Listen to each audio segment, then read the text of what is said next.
नमस्कार, मैं डॉक्टर अंशुल सिंह, समाजशास्त्र विभाग, इग्नू काउंसलर। आज हम कोर्स BSOE 141 के तहत अर्बन सोशियोलॉजी के खंड 1 इकाई 1, 2, 3 का अध्ययन करेंगे। इसके अंतर्गत नगरीय समाजशास्त्र एक परिचय, जिसमें हम मुख्य रूप से नगरीय समाजशास्त्र, उसकी प्रकृति एवं संभावनाएं, नगरीकरण एवं नगरवाद तथा नगर इत्यादि अवधारणाओं का अध्ययन करेंगे।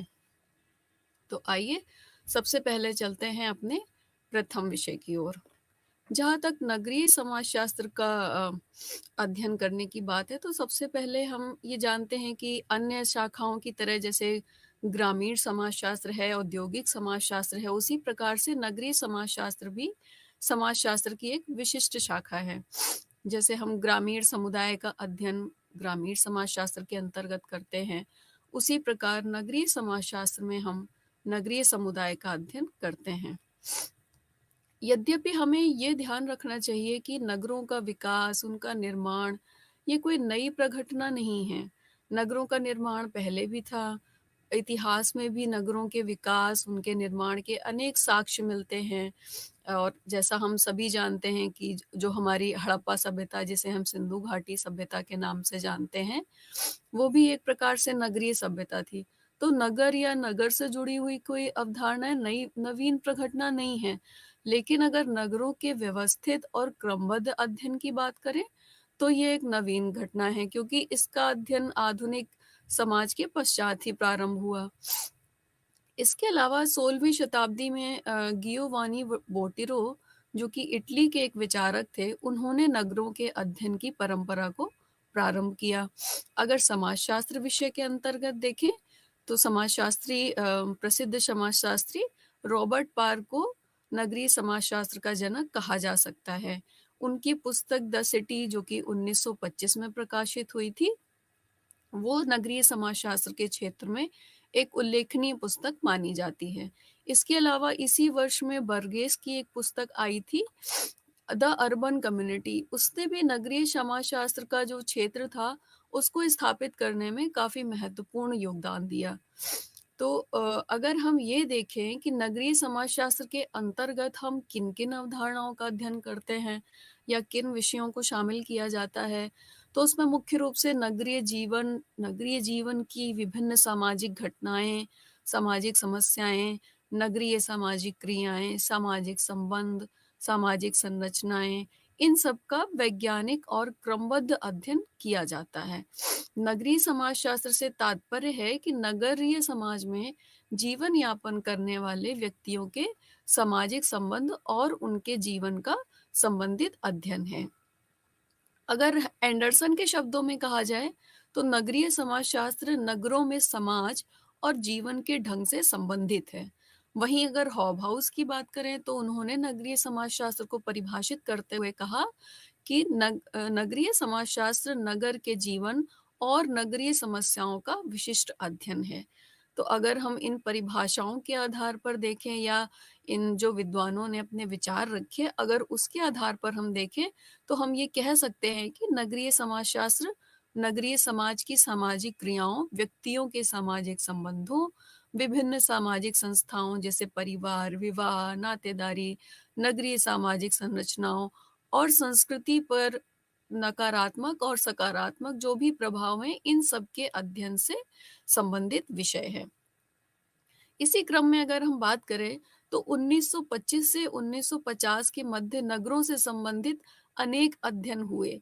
इसी समय को नगरीय समाजशास्त्र के विकास का काल कहा गया और इस संबंध में सबसे महत्वपूर्ण योगदान दिया अमेरिका विश्वविद्यालय में शिकागो संप्रदाय ने, जिसने नगरीय समाजशास्त्र को एक नई दिशा देने का कार्य किया, जिसमें सबसे महत्वपूर्ण नाम, जैसा कि मैंने पहले भी आपको बताया, कि अमेरिकी समाजशास्त्री रॉबर्ट पार्क नगरीय समाजशास्त्र के जनक माने जाते हैं। भारत में भी अगर नगरीय अध्ययनों की बात करें, तो यहाँ पर कुछ प्रमुख विचारक रहे हैं, जैसे कि IP Desai, BKRV Rao, MS Rao, MS गोरे, गाडगिल, घुरिये इत्यादि समाजशास्त्रियों ने नगरीय समाज के अध्ययन में अपना योगदान दिया है। तो इस प्रकार ये स्पष्ट होता है कि जो नगरीय समाजशास्त्र है, वो समाजशास्त्र की ही भांति एक आधुनिक विज्ञान की शाखा के रूप में विकसित हो रहा है और आज न केवल समाजशास्त्री बल्कि अर्थशास्त्रियों और राजनीतिक शास्त्रियों की भी रुचि नगरीय समाजशास्त्र के क्षेत्र में बढ़ रही है। तो आइए अब हम चर्चा करते हैं कि नगरीय समाजशास्त्र की प्रकृति कैसी है। तो प्रकृति पर चलने से पहले मैं थोड़ा-सा आपको ये बताना चाहूँगी कि प्रकृति से आशय क्या होता है। तो किसी भी जब हम विषय की बात करते हैं, जैसे वैज्ञानिक पद्धति की भी बात कर लेते हैं, तो अक्सर हम क्या एक गलती कर बैठते हैं कि उसको विषय समझ लेते हैं, जबकि ये क्या है कि विषय की सीमा का निर्धारण है और किस प्रकार से इसमें जो भी अवधारणाएँ हैं, उनका हम अध्ययन करते हैं, इसको मुख्य रूप से देखा जाता है। यानी कि नगरीय समाजशास्त्र के अंतर्गत जो भी अवधारणाएँ हम उनका अध्ययन करते हैं, तो उनकी प्रकृति कैसी है? जो भी सिद्धांत, जो भी तथ्य हमारे सामने आते हैं, वो किस रूप में रहते हैं? तो जहाँ तक नगरीय समाजशास्त्र की प्रकृति का सवाल है, तो नगरीय समाजशास्त्र की प्रकृति वैज्ञानिक मानी जाती है क्योंकि इसमें हम जो भी अवधारणाएँ हैं, जो भी सिद्धांत हैं, उनका व्यवस्थित और क्रमबद्ध अध्ययन करते हैं। तो इसमें सबसे पहले अगर हम बात करें कि वैज्ञानिक पद्धति का प्रयोग, तो वैज्ञानिक पद्धति से आशय कोई विषय से ना होकर उस विषय का अध्ययन करने की एक पद्धति से होता है। तो इसमें हम जितनी भी अवधारणाओं का अध्ययन करते हैं, वो व्यवस्थित और क्रमबद्ध होती हैं। अब इस व्यवस्थित और क्रमबद्ध का आशय क्या है? तो उसका है कि एक निश्चित चरण होते हैं कि हमें पहले क्या अध्ययन करना है। जैसे अगर इसको एक उदाहरण के द्वारा हम समझ सकें कि हम कोई भी अगर कार्य करते हैं, अगर हम घर में ही कोई कार्य कर रहे हैं, खाना ही बना रहे हैं, भोजन पका रहे हैं, तो उसमें भी एक क्रम होता है। हम जैसे अगर सब्ज़ी बना रहे हैं, तो डायरेक्ट हम जाकर सीधे उसमें मसाले नहीं डाल देते। सबसे पहले हम उसको धोते हैं, काटते हैं, उसके बाद उसमें जो भी मसाले मिलाने होते हैं, यानी कि एक हम उसमें प्रक्रिया फ़ॉलो करते हैं जिसमें कुछ विभिन्न चरण होते हैं और उन चरणों का एक क्रम होता है कि पहले हम क्या करेंगे और बाद में हम क्या करेंगे। तो उसी प्रकार नगरीय समाजशास्त्र में जिन अवधारणाओं का हम अध्ययन करते हैं, उनमें उनका हम एक क्रम देखते हैं और उनका व्यवस्थित अध्ययन करते हैं। इसके बाद अगर हम प्रकृति के बारे में बात करें, तो जो नगरीय समाजशास्त्र के अंतर्गत सिद्धांत या अवधारणाएँ हैं, उनकी प्रकृति सार्वभौमिक होती है। तो सार्वभौमिक का अर्थ है कि वो किसी भी देश, परिस्थिति, काल में उनमें एक समानता पाई जाती है। जैसे अगर हम नगरीय समाजशास्त्र के अंतर्गत मलिन बस्तियों का अध्ययन कर रहे हैं या अपराधों का अध्ययन कर रहे हैं, तो वो प्रत्येक समाज में हमको उसी प्रकार से देखने को मिलेंगे।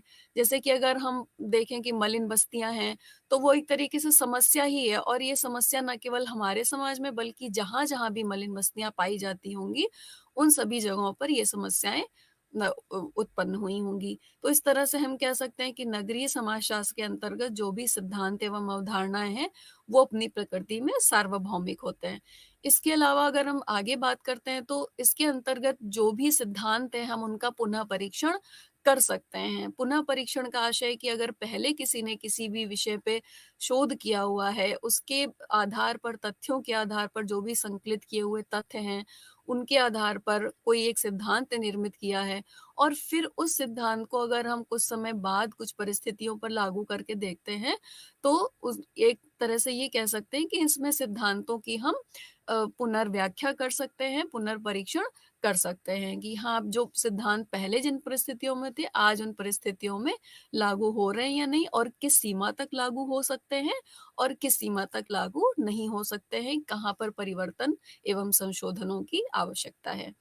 आगे बात करते हैं तो नगरीय समाजशास्त्र के अंतर्गत अन्य विषयों की भांति जो भी सिद्धांत होते हैं वो निष्कर्ष पर आधारित होते हैं कि पहले हम ऐसा नहीं कह देते कि अगर हमने केवल कुछ ही स्थान विशेष या व्यक्ति विशेष के जीवन से कोई भी घटना देख ली और उसके आधार पर सिद्धांत निर्माण कर दिया, ऐसा नहीं होता। हम एक बड़े पैमाने पर सिद्धांतों तथ्यों का संकलन करते हैं और उसके बाद कुछ जो भी शोध की प्रविधियाँ हैं, जो भी संरचनाएँ हैं, उन सबको मिलाकर एक वैज्ञानिक सिद्धांत निर्मित करते हैं और जो भी ये तथ्य हम संकलित करते हैं, वो सारे कुछ निष्कर्षों पर आधारित होते हैं।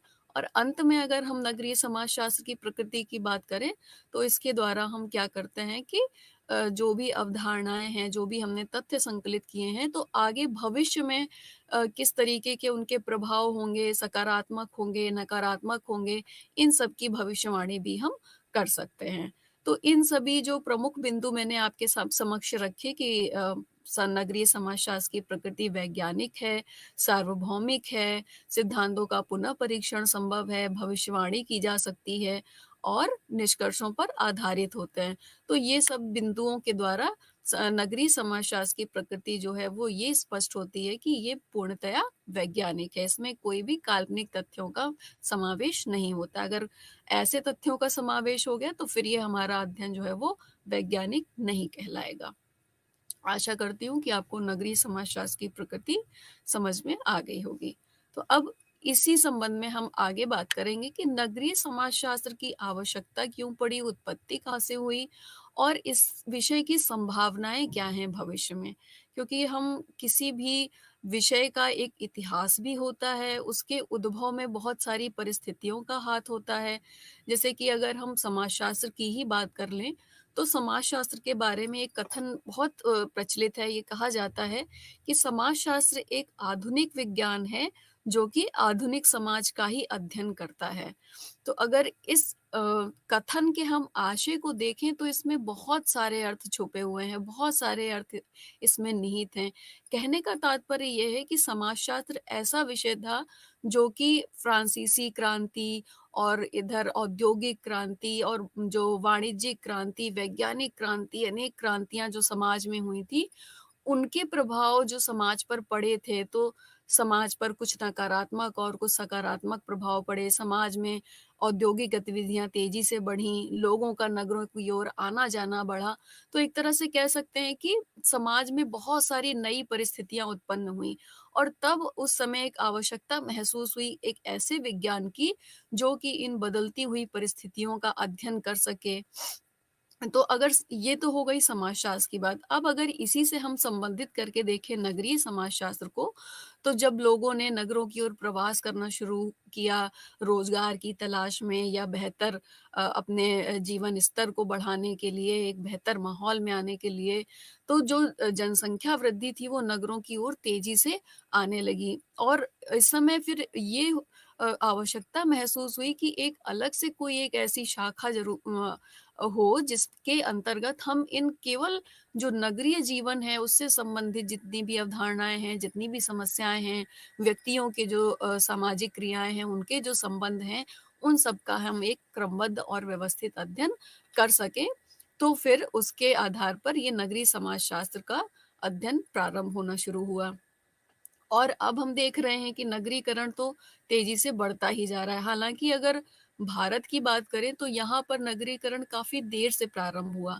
लेकिन फिर भी भारत जैसे विकासशील देश या अन्य भारत की ही तरह जो भी विकासशील देश हैं, वहाँ पर तो नगरीय समाजशास्त्र की जो संभावनाएँ हैं, वो बहुत अधिक देखी जा सकती हैं।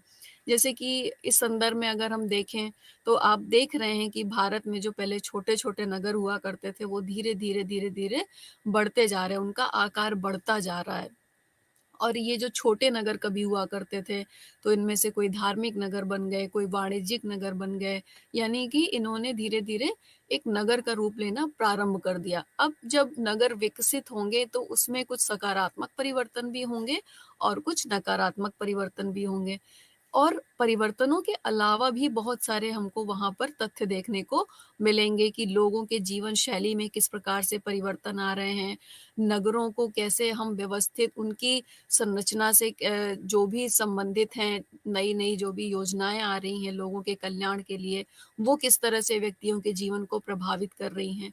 तो अगर ओवरऑल या हम कहें कि एक संपूर्ण परिदृश्य के रूप में हम देखें, तो भारत जैसे विकासशील देश में नगरीय समाजशास्त्र की संभावनाएँ बहुत अधिक हैं। अब जैसे यहाँ पर स्मार्ट सिटी मिशन लाया जा रहा है और उसके तहत प्रत्येक जो भी स्मार्ट सिटी के रूप में जो भी नगर चुने गए हैं, उनको एक तरीके से रोल मॉडल या मॉडल के रूप में विकसित करने का प्रयास किया जा रहा है। उसमें जो नागरिक सुविधाएँ हैं, बुनियादी सुविधाएँ हैं, उन सब का विस्तार किया जा रहा है। तो अब जो भी ये विस्तार हो रहा है सेवाओं के रूप में, सुविधाओं के रूप में, लोगों का जीवन स्तर बढ़ रहा है, बेहतर हो रहा है, तो इन सब का जब हम वैज्ञानिक तरीके से अध्ययन करेंगे, तो वो नगरीय समाजशास्त्र के अंतर्गत ही करेंगे। इसके अलावा आजकल सरकारी योजनाओं का भी बहुत योगदान है नगरों को व्यवस्थित करने में, कि किस प्रकार से नगरों की जो संरचना होगी, वहाँ के जो निवासी होंगे, उनको कौन-सी सुविधाएँ दी जाएँगी।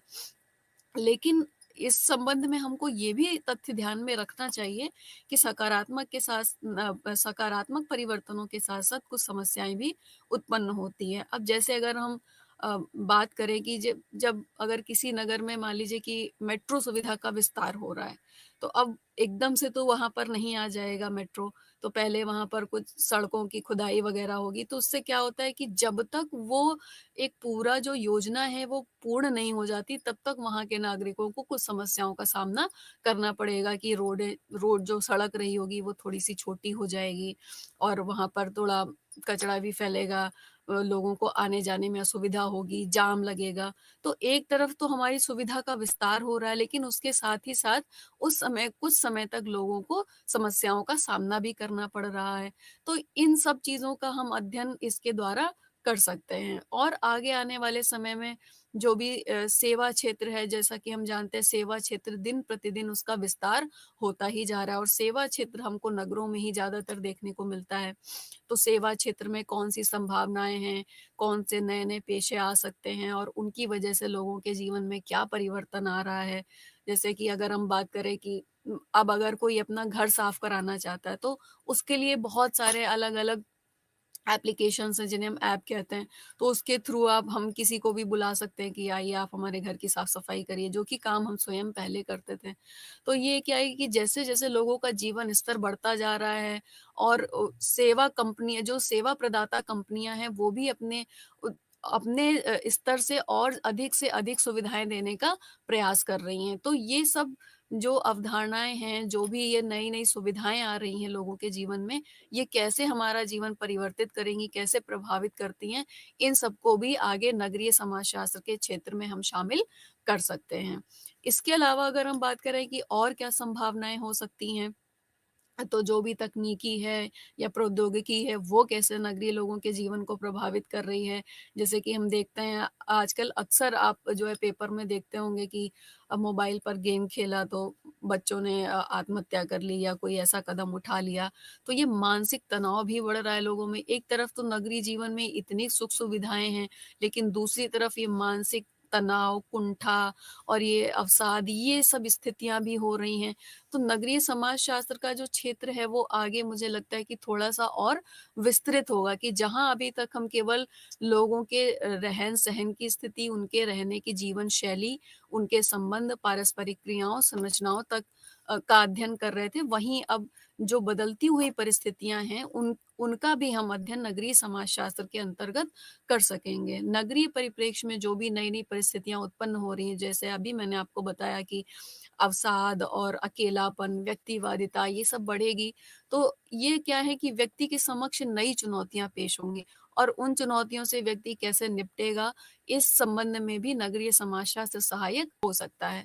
इसके अलावा नगरीय समाजशास्त्र जो नगर नियोजन है, जैसे मैंने बात की कि स्मार्ट सिटी मिशन हो गया, अर्बन मिशन हो गया और उसमें भी जैसे यातायात के साधन विकसित होते रहते हैं, इलेक्ट्रिक बसें आ गई हैं, हम ईंधन के नए-नए स्रोत खोज रहे हैं। तो ये कहीं न कहीं हमारे जीवन को प्रभावित तो करते ही हैं। तो ये सब जो भी हमारे लिए मूलभूत सुविधाएँ उपलब्ध हो रही हैं, उनका विस्तार हो रहा है, ये सब का क्षेत्र भी नगरीय समाजशास्त्र के क्षेत्र में शामिल होगा। तो इस प्रकार हम कह सकते हैं कि नगरीय समाजशास्त्र के क्षेत्र में शोध की अनेक संभावनाएँ हैं, नए-नए विषयों को शामिल करने की अनेक संभावनाएँ हैं। तो इस प्रकार ये धीरे-धीरे ये इसका क्षेत्र जो है वो बढ़ता चला जाएगा। तो हमने इकाई 1 में अभी तक नगरीय समाजशास्त्र, उसका अर्थ, उसकी प्रकृति और नगरीय समाजशास्त्र की भारत जैसे विकासशील देश में क्या संभावनाएँ हो सकती हैं, उन पर प्रकाश डाला। अब चलते हैं इकाई 2 में, जिसके अंतर्गत हम मुख्य रूप से चर्चा करेंगे नगरीकरण और नगरवाद जैसी अवधारणाओं पर।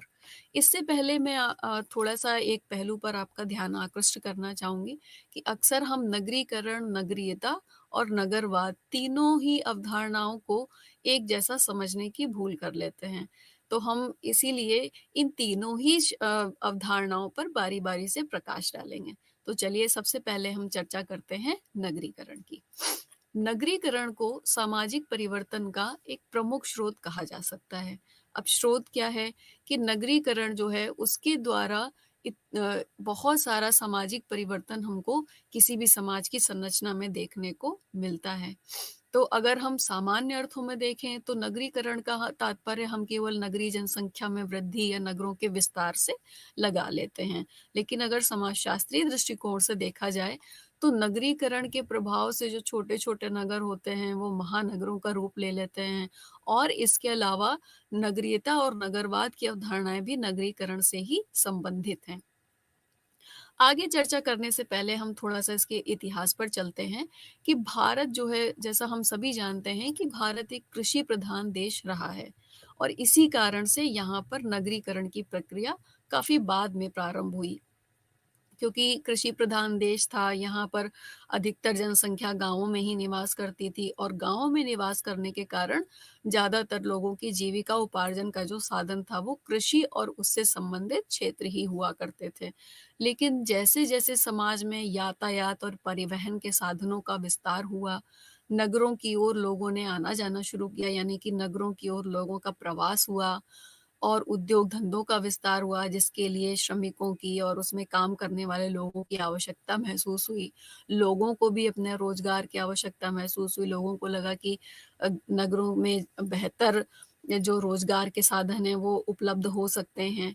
तो इसकी वजह से क्या हुआ कि धीरे-धीरे ये लोगों ने नगरों की ओर आना प्रारंभ कर दिया, यानी कि जनसंख्या का एक बड़ा भाग जो है वो नगरों की ओर प्रवास करना प्रारंभ किया और इसी परिस्थिति ने नगरीकरण के विकास में योगदान दिया। नगरीकरण में वृद्धि के कारण क्या हुआ कि जो भी सामाजिक संस्थाएँ थी, हमारी परिवार विवाह नातेदारी, हमारे जो भी मूल्य थे, जो हमारी परंपरागत मनोवृत्तियाँ और व्यवहार थे, इन सब में परिवर्तन आने लगा। तो ये तो हो गई कि भारत में नगरीकरण प्रक्रिया कैसे आरंभ हुई। अब हम बात करेंगे कि नगरीकरण का अर्थ क्या होता है। तो जैसा कि मैंने आपको पहले बताया कि सामान्य अर्थों में नगरीकरण को हम ऐसी प्रक्रिया के रूप में चिन्हित करते हैं जिसके द्वारा नगरीय क्षेत्र और नगरीय जीवन शैली का विस्तार होने लगता है। लेकिन अगर बर्गेल के शब्दों में देखें तो उन्होंने कहा कि ग्रामीण क्षेत्रों के नगरीय क्षेत्रों में परिवर्तित होने की प्रक्रिया को ही हम नगरीकरण कह सकते हैं। अगर माफ़ी चाहूँगी, अगर एम.एन. श्रीनिवास के शब्दों में हम देखें तो उन्होंने कहा कि नगरीकरण का तात्पर्य केवल किसी सीमित क्षेत्र में अधिक जनसंख्या के विस्तार से ही नहीं होता, बल्कि इसमें वो प्रक्रिया भी शामिल है जिसके द्वारा लोगों के सामाजिक और आर्थिक संबंधों में भी परिवर्तन परिलक्षित होते हैं। तो अगर हम इन परिभाषाओं को देखते हैं तो इसके आधार पर नगरीकरण की कुछ प्रमुख विशेषताएँ हमारे सम्मुख आती हैं जो जिनको हम कह सकते हैं कि नगरीकरण एक दोहरी प्रक्रिया है। किस अर्थ में दोहरी है कि इसमें केवल ग्रामीण क्षेत्रों का नगरीय क्षेत्रों में परिवर्तित होना ही शामिल नहीं है, बल्कि एक ऐसी दशा भी है जिसमें लोगों पर नगरीय मनोवृत्तियों का प्रभाव भी बढ़ने लगता है। इसके अलावा जो नगरीकरण की प्रक्रिया है वो नगरीय व्यवसायों में वृद्धि को स्पष्ट करती है। नगरीय व्यवसाय यानी कि द्वितीयक क्षेत्र से जुड़े हुए, तृतीयक क्षेत्र से जुड़े हुए व्यवसाय जो भी हैं, उनको ये प्रक्रिया स्पष्ट करती है। और नगरीकरण की जो प्रक्रिया है ये औद्योगीकरण से मुख्य रूप से संबंधित है। किस प्रकार से संबंधित है कि अगर हम देखें कि किसी स्थान पर उद्योग धंधों का विकास हो रहा है, तो जनसंख्या का जो प्रवास है वो उसी ओर आना प्रारंभ हो जाता है। कुछ लोग रोज़गार की वजह से आते हैं, कुछ लोगों को लगता है कि उद्योग धंधे विकसित हो रहे हैं तो वहाँ पर जो नागरिक सुविधाएँ हैं यानी कि बिजली, पानी, सड़क वो हमें बेहतर रूप में मिल सकेंगी। तो कुछ लोग अपने जीवन स्तर को ऊँचा उठाने के प्रयास में उस ओर प्रवास करते हैं। तो औद्योगीकरण यानी कि उद्योग धंधों का विकास जो है ये भी नगरीकरण के विकास, ये एक दूसरे के विकास में योगदान देती हैं। जहाँ एक ओर औद्योगीकरण के कारण नगरीकरण होता है, तो नगरीकरण नगरों में भी उद्योगों का विकास होता है। तो ये दोनों अवधारणाएँ क्या हैं, एक दूसरे से मुख्य रूप से संबंधित हैं। इसके अलावा अगर हम नगरीकरण की विशेषताओं की बात करें, तो यहाँ पर जो भी सामाजिक संबंध पाए जाते हैं, उसमें औपचारिकता का पुट ज़्यादा होता है। औपचारिकता का अर्थ है कि लोगों में वो घनिष्ठता नहीं होती है। यहाँ पर जो भी संबंध बनते हैं, वो हितों की पूर्ति हमारी किस हद तक कहाँ से हो सकती है, उस आधार पर बनते हैं। तो हम ऐसे भी जानते हैं कि नगरीय समुदाय को अधिकतर विद्वानों ने एक द्वितीयक समुदाय के रूप में भी प्रस्तुत किया है, और उसकी मुख्य विशेषता होती है कि औपचारिक संबंधों का पाया जाना, यानी कि संबंधों में घनिष्ठता ना होकर स्वार्थ पूर्ति के आधार पर संबंधों का निर्माण होना। इसके अलावा नगरीकरण की एक प्रमुख विशेषता ये भी है कि जब ये प्रक्रिया होती है तो उस समाज में नगरीय जनसंख्या में वृद्धि होने लगती है, यानी कि गांव से लोग नगरों में आकर बसने लगते हैं, रहने लगते हैं, और गांव तो धीरे धीरे खाली होते चले जाते हैं, लेकिन नगरों का विस्तार होता रहता है। इसके अलावा हमको ये भी विशेषता ध्यान में रखनी चाहिए कि नगरीकरण ही एक ऐसी प्रक्रिया है कि अगर जिसमें व्यक्ति स्थान परिवर्तन नहीं भी करता है, लेकिन नगरीकरण के प्रभाव के कारण उसकी आदतों, उसकी मनोवृत्तियों में भी परिवर्तन देखा जा सकता है। तो हम इस प्रक्रिया को भी नगरीकरण में ही रखेंगे कि अगर मान लीजिए कि किसी भी नगर के आसपास का व्यक्ति जो है, नगर में नहीं रह रहा है, वो एक ग्रामीण क्षेत्र में ही रह रहा है, लेकिन उसके जीवन शैली पर, उसके विचारों में, उसकी मनोवृत्तियों में अगर नगरीयता का पुट झलकता है, तो वो भी एक तरह से नगरीकरण की प्रक्रिया ही कही जाएगी। इसके अलावा नगरीकरण में की जो मुख्य विशेषता है, वो भौतिक सभ्यता और संस्कृति को बढ़ावा देती है।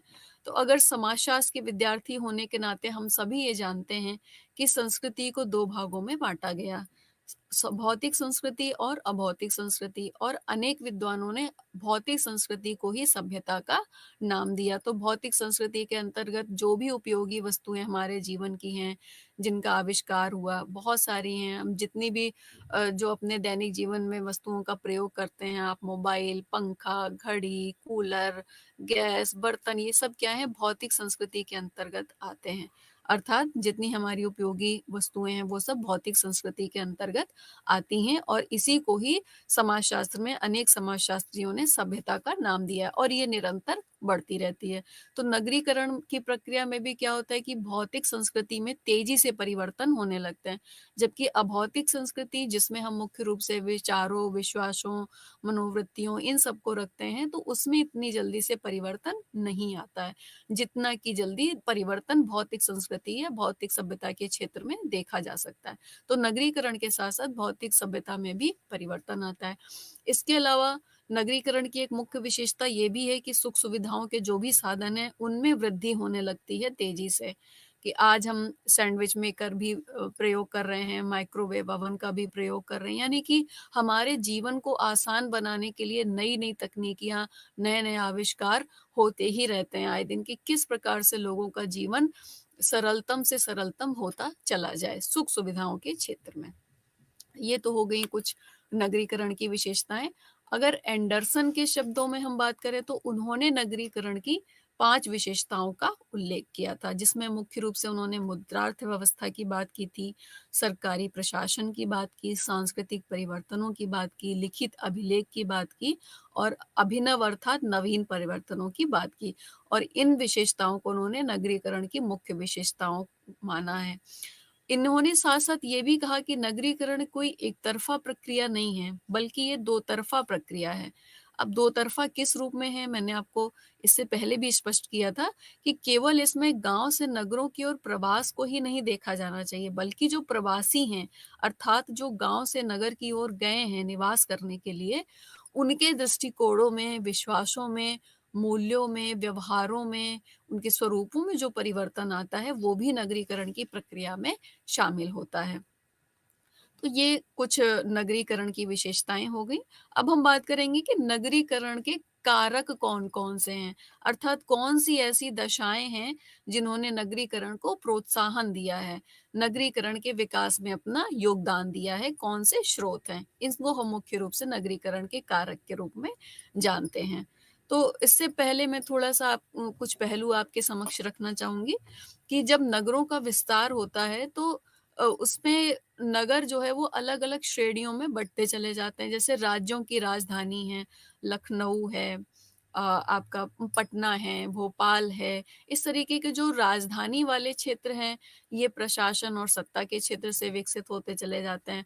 कुछ व्यावसायिक नगर बन जाते हैं, जैसे मुंबई है आपका, कानपुर है, सूरत है, लुधियाना है, ये सारे नगर व्यावसायिक दृष्टि से विकसित हुए हैं। और कुछ धार्मिक नगर हैं, जैसे हमारा उज्जैन है, काशी जिसे बनारस कहते हैं, हमारा हरिद्वार है, ऋषिकेश है, नासिक है, ये सब क्या है, हमारी धार्मिक नगरियां हैं, मथुरा है, वृंदावन है। तो नगर क्या है कि नगरों के विकास में अलग-अलग दशाओं का योगदान होता है। जैसे कि अभी मैंने धार्मिक नगरों की बात की, तो इसमें क्या है कि जो भी धार्मिक दृष्टिकोण से इसमें योगदान मिला इनको, जो भी लोग जाते थे दर्शन करने के उद्देश्य से, तो जो ये नगर पहले छोटे नगर के रूप में हुआ करते थे, आज धीरे-धीरे वो एक तरीके से पर्यटन का केंद्र बनते जा रहे हैं।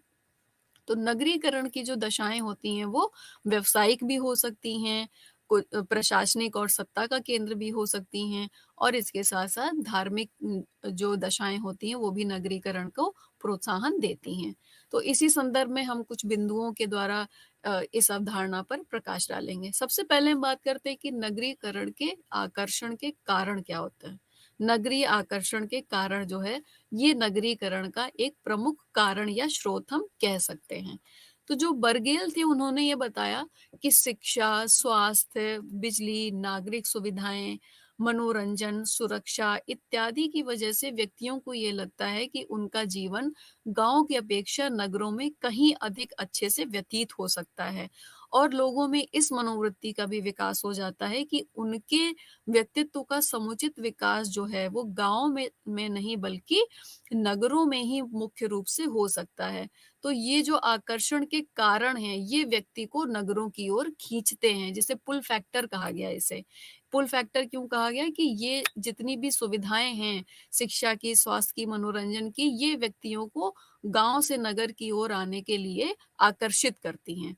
इसी संदर्भ में प्रोत्साहन कारक की भी बात की है बर्गेल ने कि गाँव की जो दशाएँ हैं, गाँव की और कस्बों की, तो उनकी जो आंतरिक दशाएँ हैं, वो अपने जो वहाँ के निवासी हैं, उनको क्षेत्र छोड़ने के लिए मजबूर करती हैं। तो उन ऐसे जो भी दशाएँ या ऐसे जो भी कारक हैं, उनको बर्गेल ने प्रोत्साहन कारक यानी कि पुश फैक्टर का नाम दिया।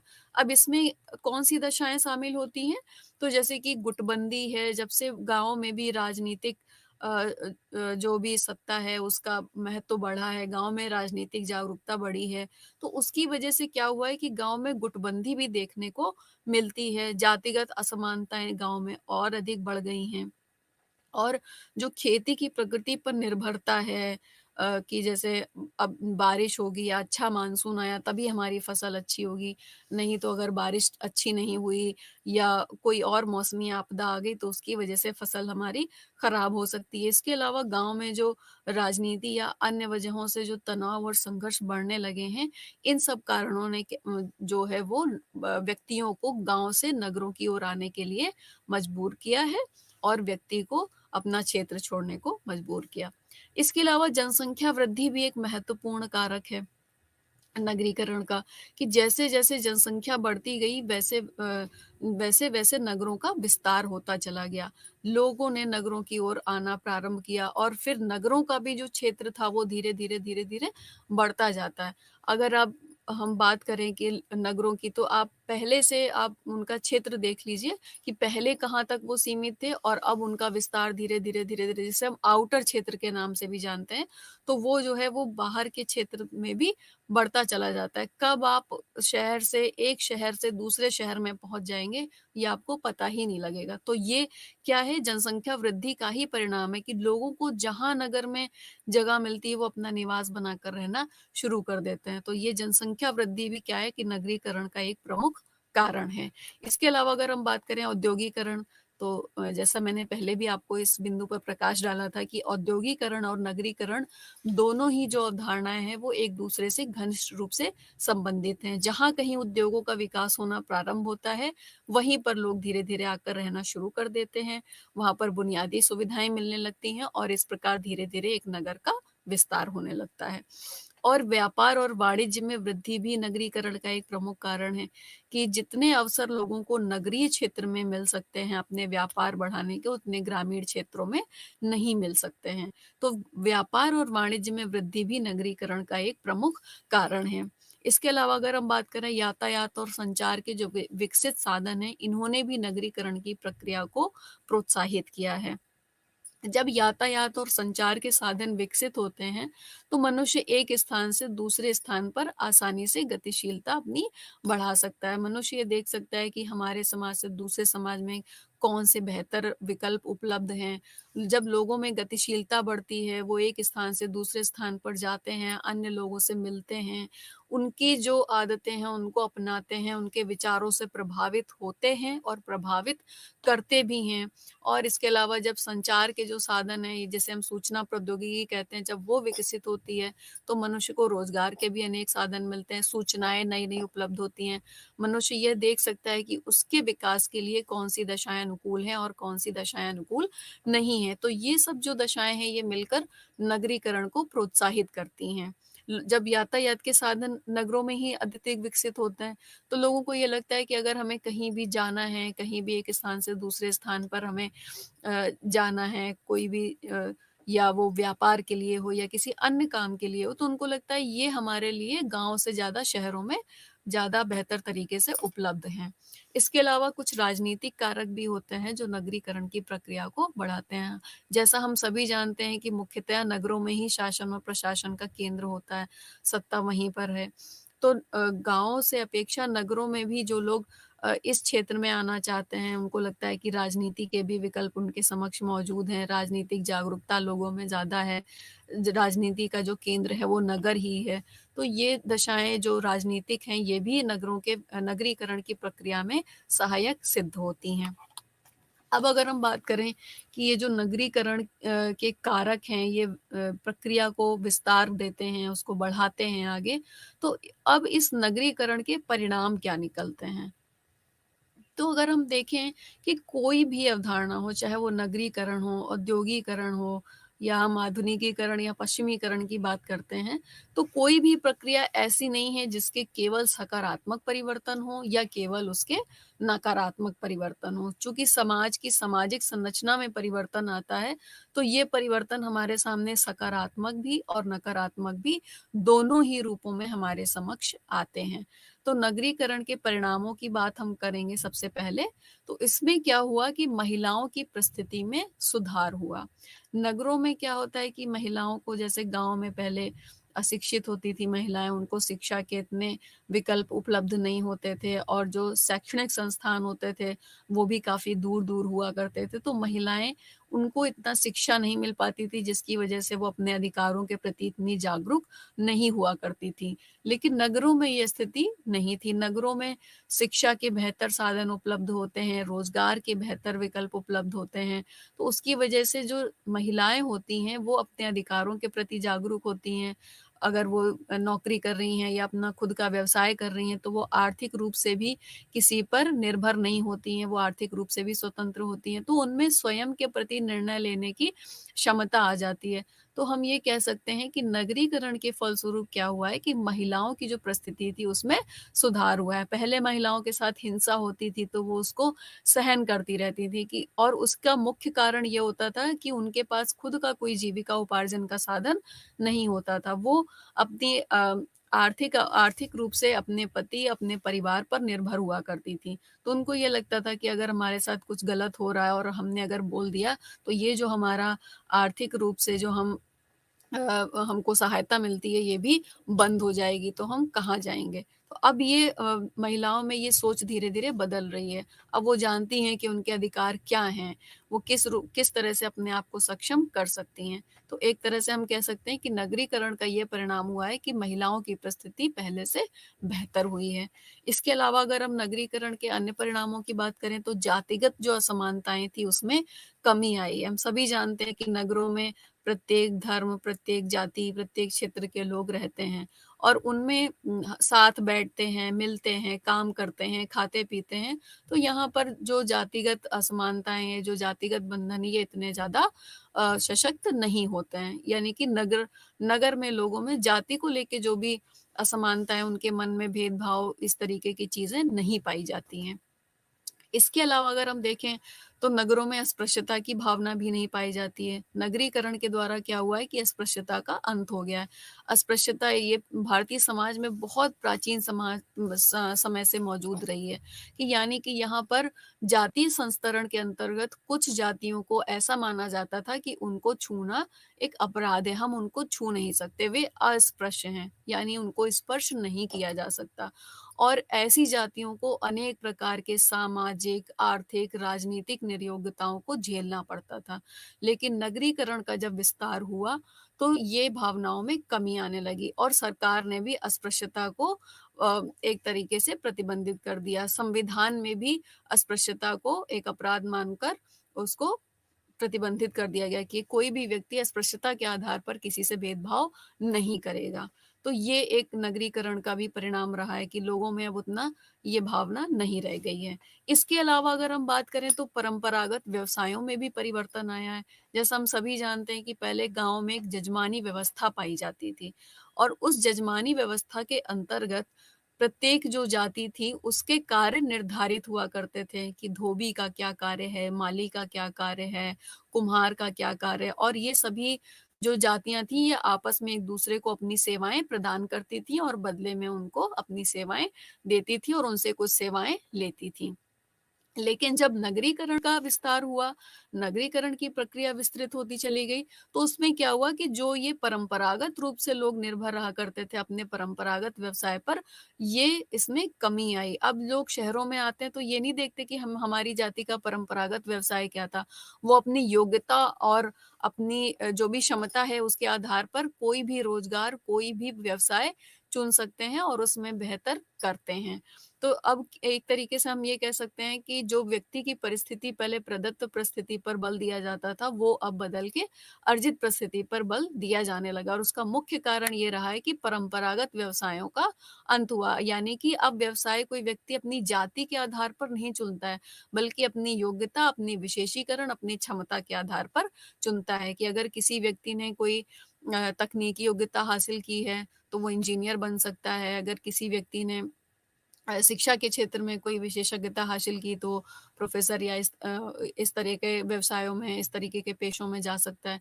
तो ये हम कह सकते हैं कि नगरीकरण का ये एक सकारात्मक प्रभाव रहा है। इसके अलावा हम देखते हैं कि तार्किकता में भी वृद्धि होती है।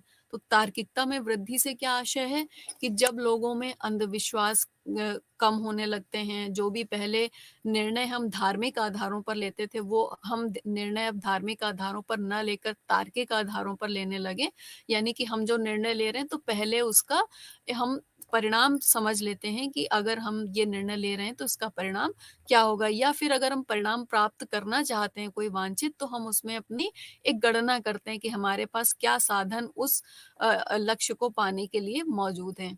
उदाहरण के तौर पर अगर कोई व्यक्ति कोई अधिकारी बनना चाहता है, प्रशासनिक सेवाओं में जाना चाहता है, तो वो अपना लक्ष्य प्राप्त करने के लिए उसको पता है कि हमें इसके लिए मेहनत करनी पड़ेगी, अगर आवश्यकता है तो उसके लिए कोचिंग भी करनी होगी।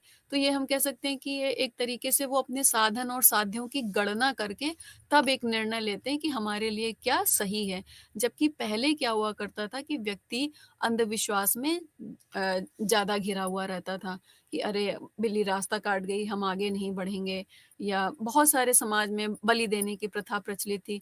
तो अब ये क्या हुआ कि जैसे-जैसे नगरीकरण में वृद्धि हुई, उसके साथ-साथ शिक्षा में भी वृद्धि हुई, तो उसने धार्मिक अंधविश्वास जो थे उनका अंत किया और व्यक्ति के अंतर्गत एक तार्किकता जो तार्किक मनोवृत्ति थी उस मनोवृत्ति का विकास किया।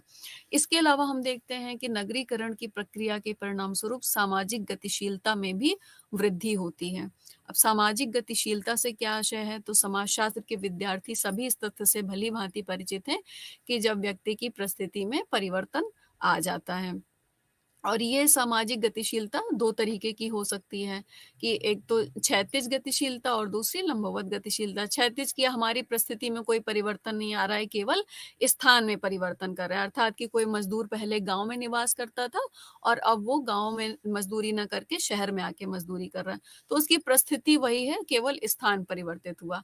जबकि जो दूसरे प्रकार की गतिशीलता है, जिसे हम आरोही गतिशीलता के नाम से भी जानते हैं, तो उसमें क्या होता है कि व्यक्ति की स्थान के साथ-साथ उसकी परिस्थिति में भी परिवर्तन आता है कि अगर कोई पहले मज़दूरी का काम करता था या कोई अन्य श्रम में लगा हुआ था, लेकिन उसने अपनी योग्यता और अपनी विशेषज्ञता के आधार पर किसी अच्छे पद को प्राप्त कर लिया।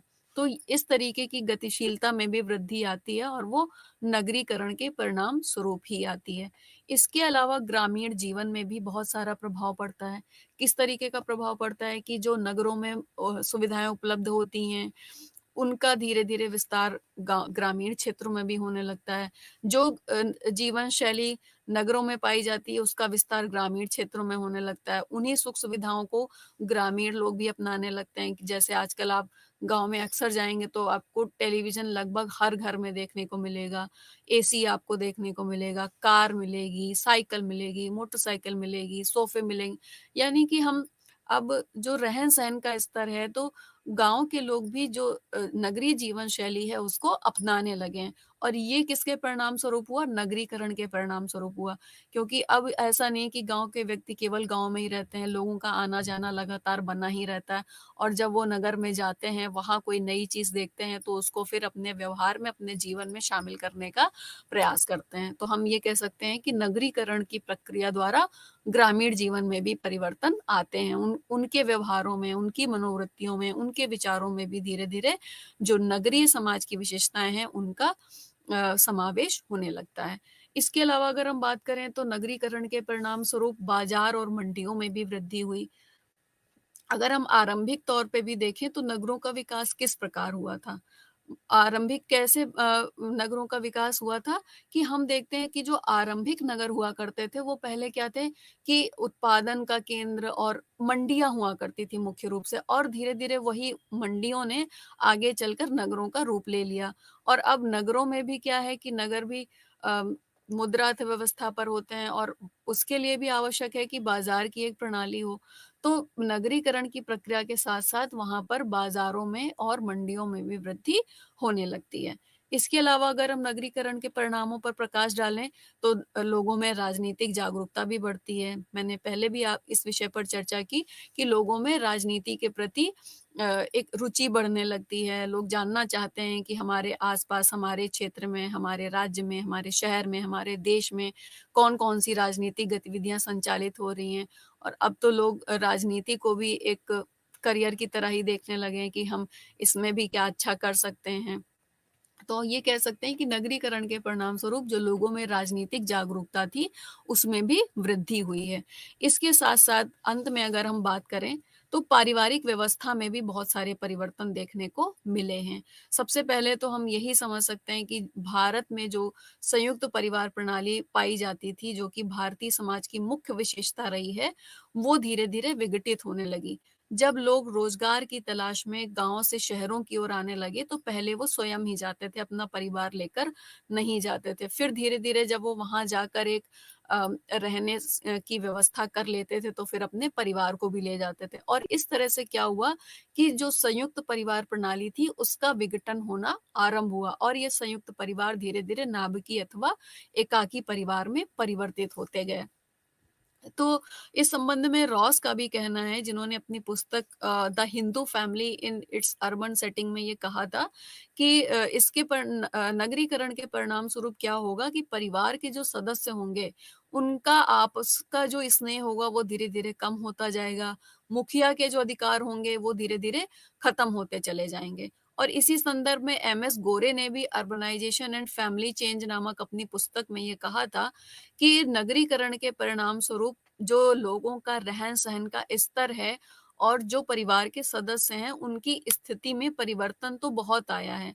लेकिन फिर भी अगर देखा जाए, तो वो क्या है, संयुक्त परिवार व्यवस्था से जुड़े हुए हैं, अर्थात कि कुछ मौकों पर वो अपने परिवार में जाना पसंद करते हैं। जैसे कुछ धार्मिक आयोजन हो गए या कोई त्योहार हो गए या पारिवारिक कोई आयोजन हो गया, तो सब ये कोशिश करते हैं कि सभी सदस्य भले ही 1 दिन के लिए, 2 दिन के लिए एकत्रित हो पाएँ, लेकिन सभी जो सदस्य हैं वो आपस में एक-दूसरे से मिल सकें। तो ये कुछ नगरीकरण के परिणाम थे, जिन पर मुख्य रूप से हमने महिलाओं की प्रस्थिति, जातिगत असमानताओं में कमी, अस्पृश्यता का अंत, मंडियों में वृद्धि, बाज़ारों में वृद्धि, पारिवारिक व्यवस्था में परिवर्तन, राजनीतिक जागरूकता, इन सभी बिंदुओं पर प्रकाश डाला। तो जैसा हमने इस टॉपिक को शुरू करने से पहले ही कहा था कि हर एक प्रक्रिया के सकारात्मक और नकारात्मक दोनों ही परिणाम निकलते हैं। तो नकारात्मक परिणामों की अगर हम बात करें तो नगरीकरण ने कौन-कौन सी समस्याएँ उत्पन्न की हैं, उन पर हम संक्षेप में प्रकाश डालेंगे। तो सबसे पहले क्या हुआ कि नगरीकरण द्वारा चूंकि उद्योग धंधों का विकास हुआ और उन उद्योग धंधों की वजह से प्रदूषण की समस्या जो है वो बढ़ती चली गई। जब नगरों का विकास हुआ, उद्योग धंधों का विकास हुआ, तो इस बात पर समुचित ध्यान नहीं दिया गया कि इन उद्योगों द्वारा जो भी कचरा निकलेगा उसका बेहतर प्रबंधन कैसे किया जाए, इसको कहाँ पर हटाया जाए, कहाँ पर इसको एकत्रित किया जाए ताकि ये जो है प्रदूषण ना फैला पाए। इस बात की कोई समुचित व्यवस्था नहीं हुई, जिसकी वजह से प्रदूषण की जो समस्या थी वो नगरों में बढ़ती चली गई और विकराल समस्या बन गई। इसके अलावा मलिन बस्तियों की भी समस्या उत्पन्न होती है नगरीकरण के द्वारा। बहुत सारे लोग जो अप्रशिक्षित होते हैं, अशिक्षित होते हैं, तो उनको रोजगार के इतने बेहतर साधन उपलब्ध नहीं हो पाते और वैसे भी नगरों में आवास की समस्या भी होती है। तो इस तरह लोग क्या करते हैं कि कहीं पर भी झोपड़ी डालकर रहने लगते हैं और धीरे-धीरे ये झोपड़ियों का जो है वो एक क्षेत्र पूरा बनता चला जाता है, जहाँ पर कोई भी ना तो जल निकासी की कोई व्यवस्था होती है, ना समुचित प्रकाश होता है, कुछ भी नहीं होता है।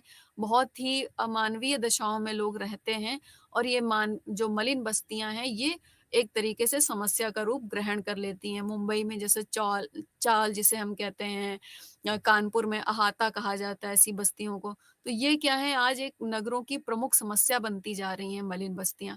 इसके अलावा क्या होता है, अपराधों में भी वृद्धि होती है। जैसे-जैसे नगरीकरण बढ़ता जाता है, अपराधों में भी वृद्धि होती जाती है। अनेक तरीके के, जैसे आजकल हम साइबर अपराध देखते हैं कि किसी के फ़ोन पर कोई कॉल आई या कोई मैसेज आया और हमने देखा और पता चला हमारे खाते से बहुत सारे पैसे निकल गए। चोरी की समस्याएँ, इस तरीके के मतलब अपराधों का भी स्वरूप अब बदल रहा है। पहले जो अपराध दूसरे तरीके से हुआ करते थे कि जो है चोरी हो गई या डकैती हो गई या सामने से आके लूट कर ली। अब लोगों ने नए-नए तरीके खोज लिए हैं और अपराध अब नए स्वरूपों में सामने आ रहा है। तो ये भी नगरीकरण की एक प्रमुख समस्या है। इसके अलावा हम अतिक्रमण की समस्या भी देखते हैं कि जहाँ पर भी स्थान मिला, लोगों ने अपना कोई दुकान बना ली, कोई मकान बना लिया, कुछ कर लिया और वो अतिक्रमण कर लिया उस क्षेत्र पर।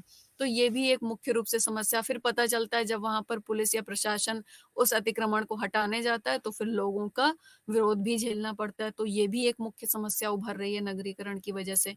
दूसरा, मानसिक तनाव बढ़ रहा है। चूँकि नगरों में क्या है कि द्वितीयक संबंध पाए जाते हैं, संबंधों में घनिष्ठता नहीं है, औपचारिकता है, व्यक्तिवादिता ज़्यादा है, तो उसकी वजह से क्या है कि लोगों के पास अब कोई ऐसा नहीं रहता कि जिसके साथ वो अपने सुख-दुःख बाँट सकें। तो अंदर ही अंदर वो क्या करते हैं कि जब विभिन्न परिस्थितियाँ बदलती हैं, तो वो अपना सामंजस्य नहीं बिठा पाते हैं और धीरे-धीरे मानसिक तनाव का शिकार होने लगते हैं। अगर कोई नौकरी कर रहे हैं, वो नौकरी उनकी चली गई, या कोई व्यवसाय कर रहे हैं, उसमें घाटा हो गया, या पारिवारिक कोई भी समस्या है, कोई भी पारिवारिक लड़ाई झगड़े हैं, तो व्यक्ति क्या है कि अपने आप को इतना अकेला महसूस करता है कि वो अपनी समस्याओं को कहीं भी बता पाने में सक्षम नहीं होता और उसकी वजह से उसमें धीरे-धीरे मानसिक तनाव बढ़ने लगता है। तो ये भी नगरीकरण की एक समस्या कि व्यक्तिवादिता को इतना ज़्यादा बढ़ावा दे दिया कि व्यक्ति बाकी समाज से कटता चला गया। इसके अलावा जो है वो श्रम समस्याएँ भी उत्पन्न होती हैं कि बहुत सारे लोगों को समुचित रोज़गार के अवसर उपलब्ध नहीं होते हैं, तो लोग रिक्शा चलाना शुरू कर देते हैं या कोई भी अलग-अलग प्रकार के कार्य करते हैं और फिर उनमें वो एक कुंठा और तनाव, निराशा के भाव जो है वो जागृत होने लगते हैं। सामुदायिक विघटन होता है, जैसे हमने अभी बात की कि परिवार का जो आकार है वो छोटा होता चला जाता है। सदस्यों में उतना प्रेम नहीं रहता है।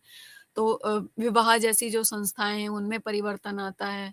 ठीक है? तो ये क्या है कि सामुदायिक विघटन भी नगरीकरण द्वारा उत्पन्न होता है और साथ-साथ असमानता की स्थिति भी होती है कि कुछ लोग तो आर्थिक आधार पर बहुत प्रगति कर लेते हैं और कुछ लोग बहुत इस तरीके का जीवन जीते हैं कि उनके पास 2 वक़्त का खाना भी नहीं मौजूद होता है। तो असमानता की एक स्थिति है, वो भी बढ़ती जाती है नगरीकरण के द्वारा। तो ये सब कुछ प्रमुख समस्याएँ हैं जो नगरीकरण के द्वारा उत्पन्न होती हैं। अब हम प्रकाश डालेंगे कि नगरवाद, जैसे हमने नगरीकरण अवधारणा को प्रारंभ करने से पहले ही कहा था कि नगरीकरण, नगरवाद और नगरीयता, हम इन तीनों ही शब्दों को एक ही अर्थ में समझ लेते हैं, जो कि जबकि ऐसा नहीं है। नगरीकरण क्या है? नगरीकरण ऐसी प्रक्रिया होती है जिसमें कोई भी जो स्थान होता है, वो नगरीय विशेषताओं को ग्रहण करता है, जबकि नगरवाद क्या है? ये नगरीय जीवन शैली को व्यक्त करने वाली वो प्रक्रिया है जो नगरीय जीवन के निर्धारण के ढंग को व्यक्त करती है। अर्थात हम ये कह सकते हैं कि नगरवाद नगरों में रहने वाले व्यक्तियों की विशिष्ट जीवन शैली की विशेषताओं को व्यक्त करता है। वहीं अगर हम नगरीयता की बात करें तो नगरीयता एक जीवन शैली है, यानी कि नगर में लोगों के रहने वाली जीवन शैली, और जबकि नगरवाद क्या है कि वही जो नगरीयता है, उन नगरीयता की विशेषताओं वाले जीवन को स्पष्ट करने में सहायक होता है। नगरवाद की विशेषताएँ क्या होती हैं? तो इसकी विशेषताएँ होती हैं कि मुद्रा अर्थव्यवस्था, लिखित दस्तावेज, आविष्कार और जो भी प्रौद्योगिकी या तकनीकी है वो उसकी विविधता पाई जाती है। एक संगठित और सुदृढ़ प्रशासन होता है और बहुत सारे आविष्कार नए-नए होते रहते हैं।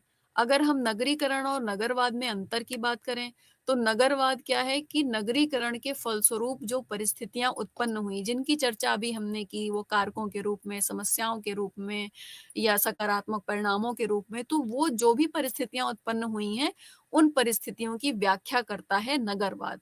इसके अलावा अगर हम बात करें तो नगरीकरण द्वारा नगरों का निर्माण और विकास होता है, जबकि नगरवाद व्यक्तियों के व्यवहारों की जो विशेषताएँ होती हैं, उनको प्रकट करता है।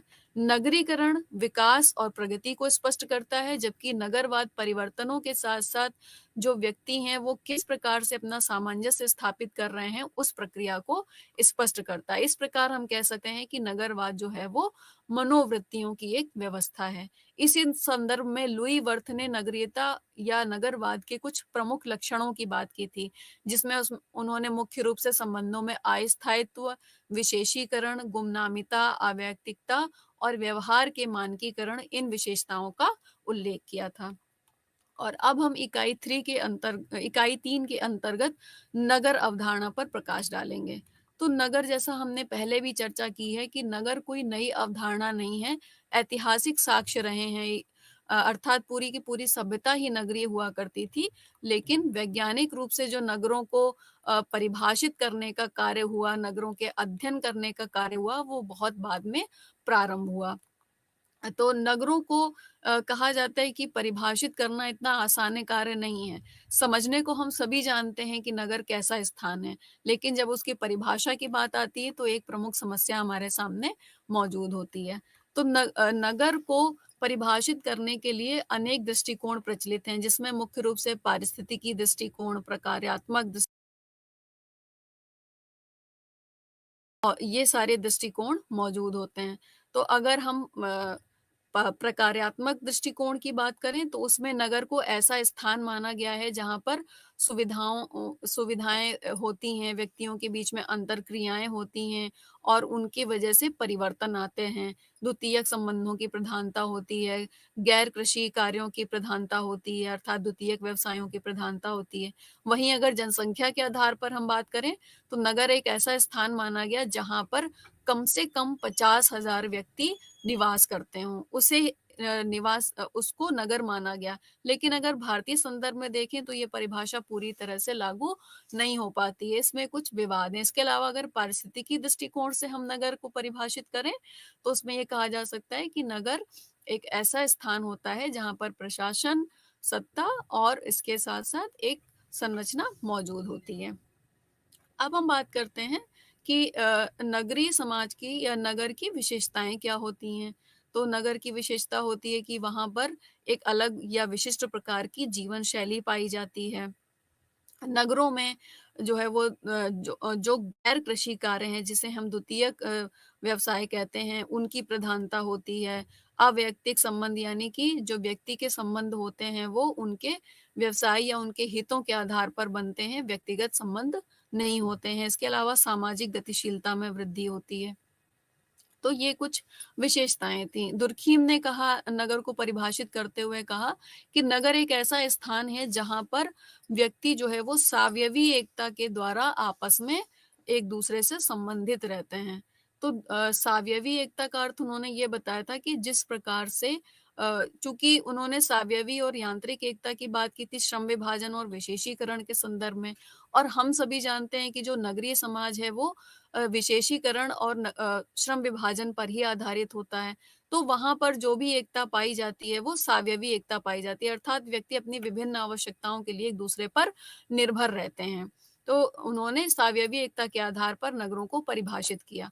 अब अगर हम नगरों के प्रकारों की बात करें तो मम्फोर्ड ने 5 प्रकार के नगर बताए थे। आरंभिक नगर, मध्यम नगर, महानगर, विशाल नगर, समस्यामूलक नगर और मृतप्राय नगर। इन सभी नगरों की प्रकृति और इन सभी नगरों का किस प्रकार से वर्गीकरण किया गया, किस-किस आधारों पर, इसकी चर्चा हम आगे आने वाले व्याख्यानों के दौरान करेंगे। अभी हमने आपको नगरीय समाजशास्त्र, उसका क्षेत्र, उसकी प्रगति, उसकी संभावनाएँ, नगरवाद, नगरीकरण इत्यादि विषयों पर प्रकाश डाला। आज के लिए इतना ही। धन्यवाद। नमस्कार।